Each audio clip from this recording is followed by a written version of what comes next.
Hello, everyone. I am Rahul Gosain, And I'm Rohit Gosain. and we are the Oncology Brothers. In 2023, when we saw more than 40 new drug approvals and indications in hematology and oncology, two of them were BTK inhibitors in CLL, including Zanubrutinib. A lot has changed in CLL over the last few years. Now, when making a decision to treat, we have to see if venetoclax-based time-limited regimen is ideal or if BTK inhibitors should be used upfront. Sequoia trial study led to the approval of Zanubrutinib in first line, and then Alpine study led to the approval of Zanubrutinib in refractory settings. To make sense of all this data in hand, we're joined by Dr. Mazyar Shadman from Fred Hutch Cancer Center. Mazyar, we had a chance to go over a few key studies with you from ASH not too long ago, but here the focus is on the data around Zanubrutinib and what to make sense as you were involved in both these studies, Sequoia and Alpine. Welcome. Thank you. Thanks for having me back. I'm excited to talk about zanubrutinib. Hello again, sir. So in CLL frontline, we have the choice of venetoclax-based therapy, or FCR, which we don't utilize much anymore, or BTKI therapy. In community setting, we tend to rely more on BTK inhibitors because of less support, very close monitoring needed with venetoclax-based regimen. So BTK inhibitors are go-to instead of venetoclax. BTK inhibitors, the choices are Ibrutinib, Acalabrutinib, or Zanubrutinib in frontline. Zanubrutinib got approved on January 19, 2023, based off of your study. If you don't mind going over the Sequoia study design and the findings, please.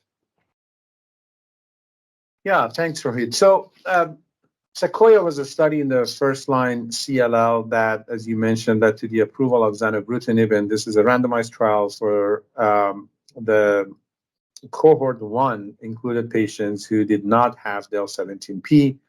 As we know, for patients who do have del-17p, chemoimmunotherapy should not be considered, so those patients were excluded. And basically, patients who were not eligible for SCR type of chemotherapy based on age or comorbidities, those who we would consider BR candidates historically, would get randomized to receive either BR as a control arm, as 6 cycles as we use in practice, versus zanubrutinib as monotherapy indefinitely until progression or adverse events. And this study had the primary endpoint of progression-free survival, and the study did meet that.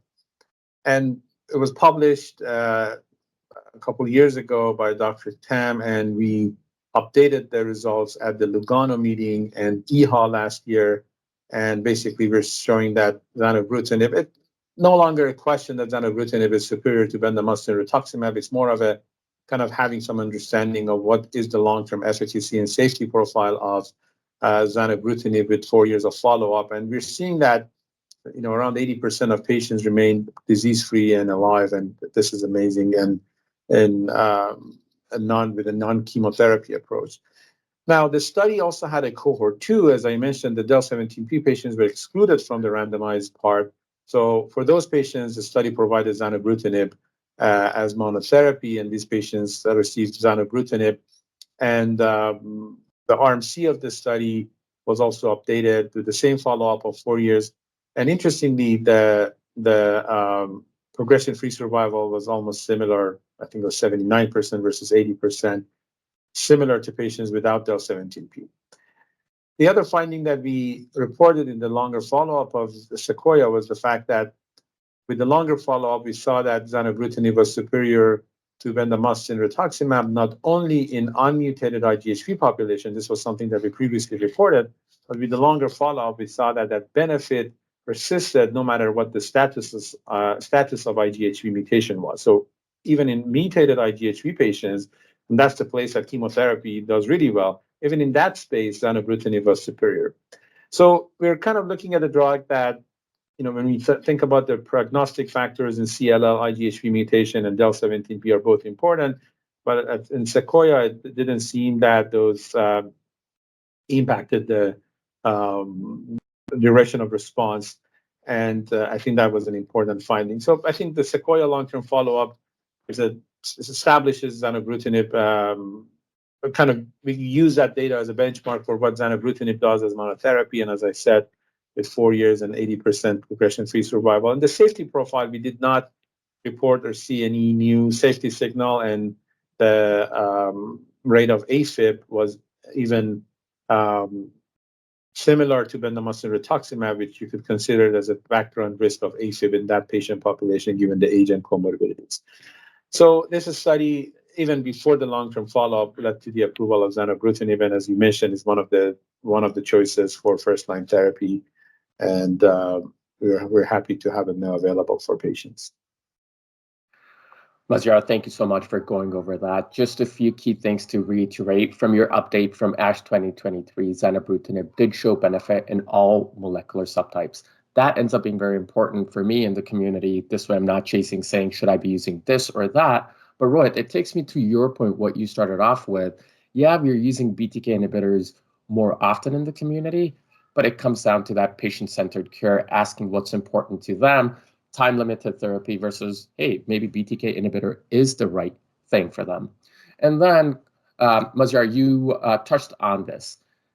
There's rarely a situation where I would consider BR or FCR now. So if the study was to be done today, BTK inhibitor would be a good comparator, or again, venetoclax-based would be a right comparator, which takes me to the next study, Alpine study, in refractory or relapse settings, where we have a better comparator arm.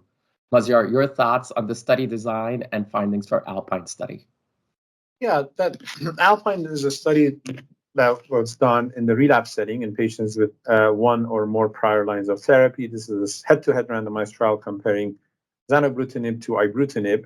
And the study included patients with relapsed CLL, irrespective of their molecular or cytogenetic profile. So it was not limited to del17P or 11q or high-risk population. And, it was an open label study, so it wasn't blinded. So patients knew what they were taking, and physicians did too. So the study had the primary endpoint of initially overall response, and that endpoint was met a while back and was reported. And last year at ASH 22, Dr. Jennifer Brown presented the data from longer follow-up of Alpine that showed the superiority of zanubrutinib over ibrutinib for progression-free survival, and also a planned analysis looking at del17P population also showed that zanubrutinib was a superior drug compared to ibrutinib for PFS, even in the high-risk population. Again, this is last year, ASH 22, and the follow-up was shorter at that time. And this year at ASH 23, and again, Dr. Brown again presented the longer follow-up with median of 3 years. And we showed again that the zanubrutinib treated patients had a superior progression-free survival compared to ibrutinib, and that superiority was also present when you only looked at patients with del17P. The other important analysis or set of analysis that were done during the ASH 23 presentation was the fact that there were a number of sensitivity analyses that were done to account for some questions that were raised a year before. For example, some argued that Alpine was done at a time that patients had the option of coming off drug. And if, for example, if you're taking ibrutinib and you can stop it and go on another treatment, I mean, how do we account for that? So to address some of those questions, this year there were 3 sensitivity analyses that were done. So we did an analysis that only included patients who had progressive disease while on therapy, and we had one that kind of censored patients who had COVID-19, because the study Alpine was done during COVID. And also the third sensitivity analysis was done by removing patients or censoring patients at the time of starting subsequent therapies, even if they did not have progression. So all 3 sensitivity analyses still showed a significant superior PFS of zanubrutinib over ibrutinib. And I think for our CLL field, this was an important follow-up to present and report, and hopefully we'll see the manuscript coming out soon as well. In terms of safety profile, one of the main safety secondary endpoints was to look at the cardiac adverse events, and specifically rate of AFib and atrial fibrillation was significantly lower in terms of cumulative incidence, again, in favor of zanubrutinib. The rate of hypertension was not different between Zanu and Ibrutinib, and that's something that's being investigated in terms of the there are more studies looking at that. But again, in general, in the relapse setting, zanubrutinib is the only drug that has shown superior efficacy over Ibrutinib and also a better safety profile. And as you mentioned, again, led to the approval in the second line. And this year's longer follow-up, I think, was helpful for many of us who are waiting to see answer to these questions. Well, congratulations on 2 successful studies, Mazyar. Just talking about the Alpine, certainly we have a convincing comparator arm, which is Ibrutinib, as you stressed. We don't have any head-to-head comparison of Zanubrutinib with Acalabrutinib. Of course, cross-trial comparisons are frowned upon. But in the absence of head-to-head trial, if this was to be done, you presented a poster recently, which was about match-adjusted indirect trial comparison between Acalabrutinib and Zanubrutinib. What did that exactly show, and your thoughts when you were talking about Acalabrutinib to Zanubrutinib? As you mentioned, there's no head-to-head trial comparing zanubrutinib to Acalabrutinib. These studies, Alpine and Elevate RR, were done at different times, different patient populations, and I think by all means, I agree with you that we should not be making cross-trial comparison. It's a different thing when I'm sitting in front of a patient and I have to pick one of these 2 drugs, right? So what I do is just presenting the data in probably different language to them, kind of explaining what we just discussed a second ago, right? And I leave that decision for the patient, and of course, I help them. What we have been witnessing in the past year or 2 are a number of analyses, as you mentioned, the MAKE analysis, or matching adjusted indirect comparison. And it's a pretty complicated methodology, which I'm personally I was not familiar with it just a couple of years ago, and we all started learning about it, and I'm now kind of victim of being involved in a number of them, right? So the way it works with the MAKE analysis, you use the patient level data from drug A, and then you compare it to publicly available published data for drug B. So what you do, you look at drug B and you look at the baseline population, and then you go to the patient level data for your own drug or the drug that you have access to the patient level data, and you match a population that is most similar to what's published from drug A. And by doing that, you try to make the 2 populations as close as possible. And then you kind of create whatever endpoint you have. It's progression-free survival or overall survival or response rate. And then you try to show that, okay, well, these 2 drugs are similar or not similar. There were a number of MAKE analyses that we started seeing in the CLL field last year. And one of them was a study by a group of my friends and colleagues who looked at zanubrutinib versus Acalabrutinib, and they used the patient-level data from the ASCEND trial for Acalabrutinib, and they used the published data from Alpine at the time with a shorter follow-up. And this is again a complicated statistical methodology, and they adjusted for variables that they found relevant, and the report basically the outcome was that the drugs are, in terms of efficacy, are not different. I think we looked at, some of our investigators were wondering if some of the differences between the trials should be considered. For example, we now have a longer follow-up with Alpine, so we thought that would be important to adjust for. Alpine was done entirely during COVID-19, so that's an important factor to adjust for. And there were a couple of other CLL-specific variables that we thought it could be helpful to adjust. So the study that you're mentioning is also looking at Alpine versus Ascend, but here we have patient-level data using from Alpine and using Ascend's published data in terms of making that comparison. And with the adjustments that we did, we found that we found that zanubrutinib's efficacy in terms of at least response rate and PFS seemed to be in that analysis superior to Acalabrutinib. By no means a MAKE analysis replaces a randomized trial. I mean, if we wanted to answer the question of drug A versus B, and it doesn't matter what the 2 drugs are, you have to do a head-to-head randomized trial, and you need to do it ideally a blinded study. However, I think, in academic conversations that we have, when you have a study and you, as an investigator, you feel that methodology could have been different or some other variables could have been considered, we thought that this new analysis could also help the field better understand some of the details of these kind of statistical modelings and analysis. So I think overall, it's great to have all these new drugs available for our patients. And at the end of the day, it's a conversation between the doctor and patient and picking the best treatment for them. Mazyar, thank you so much for going over that. We can frown all we want on these cross-trial comparisons, but the matter of fact is what you said. At the end of the day, the patient is going to look up to you saying, what are we going to do? And then you're left with us. That's the real world problem we face in academia or community, that we're doing this day in, day out. Mazyar, just for clarification, Acalabrutinib, Ibrutinib, when they were studied, there was a time they were used with anti-CD20.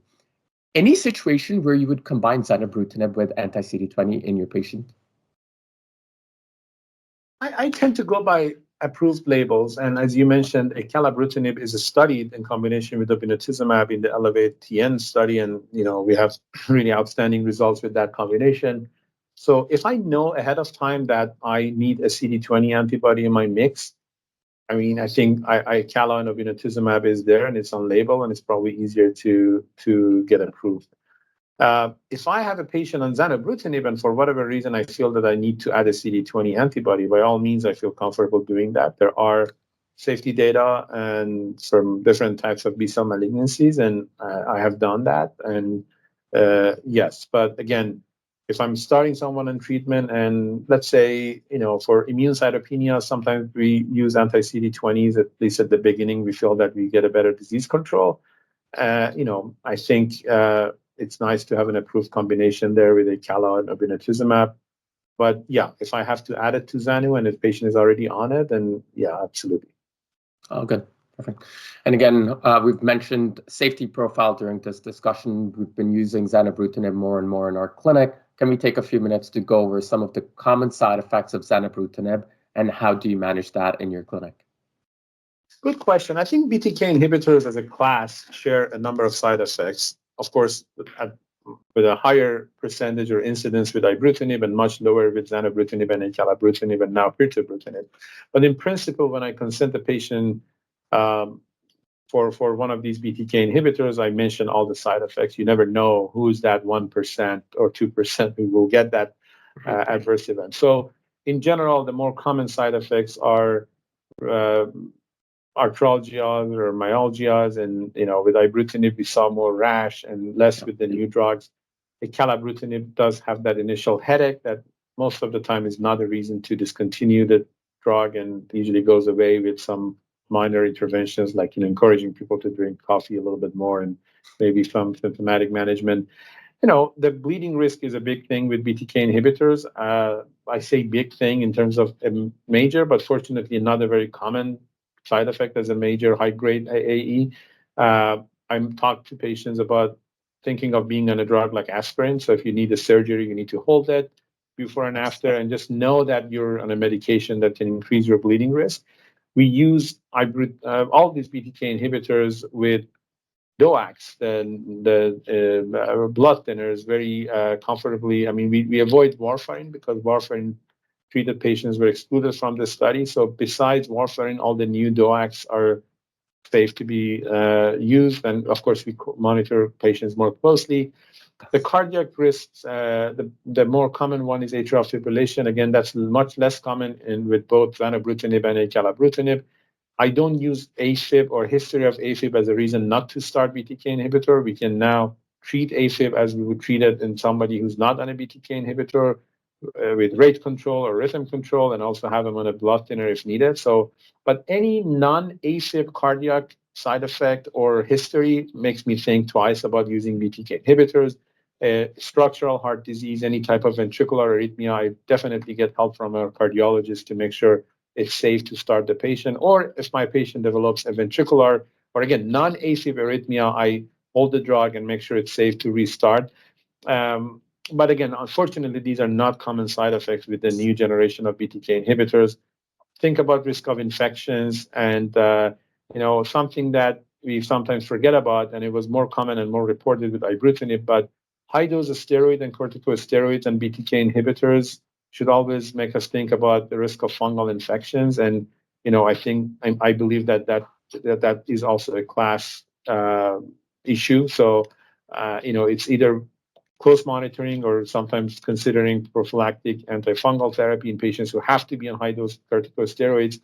And of course, those most of the time you need to adjust the dose of your BTK inhibitors because of the drug-drug interaction. So I think depending on the side effect, there are different strategies. But at the end of the day, what we're seeing with Zanubrutinib and Acalabrutinib, these drugs are much better tolerated. The rate of side effects is much lower, and it's just it has made the life much easier for patients and doctors. I must say, the Acalabrutinib headache was the easiest to manage with caffeine, and patients are always intrigued by managing that. With regards to, as you stressed, that the new BTK inhibitors are less cardiotoxic, so that's certainly the key factor here. Mazyar, thank you so much for going over all this and helping us dissect this available data that we have with us today. For our listeners, let us go over a quick recap. In this discussion with Dr. Mazyar Shadman from Fred Hutch Cancer Center, we had a chance to focus on Sequoia and Alpine trial that led to the approval of Zanubrutinib in CLL. Based off of Alpine study, we have randomized clinical trial data stating that Zanubrutinib is better than Ibrutinib in relapsed refractory disease. However, one has to be cautious in the absence of head-to-head trial when doing cross-trial comparison between Acalabrutinib and Zanubrutinib. But Zanubrutinib generally appears to be promising here as well. With more and more use of Zanubrutinib in our clinic, it is important to acknowledge common side effects, including infections, bleeding, arthralgias, though it seems that cardiac toxicity might be a little better with Zanubrutinib. We appreciate you joining us. Continue to follow us along for more practice-changing data and conference highlights. We are the Oncology Brothers.